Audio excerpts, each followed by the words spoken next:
بسم الله الرحمن الرحيم.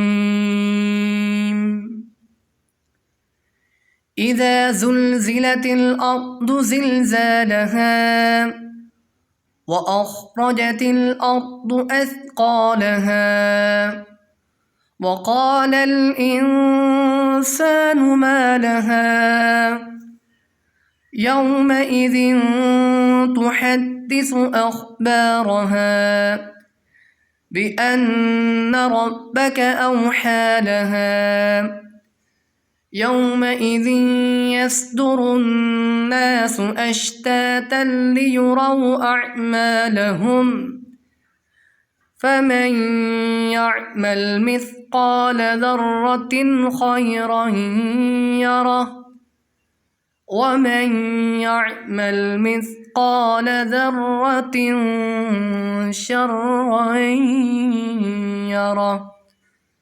صدق الله العظيم.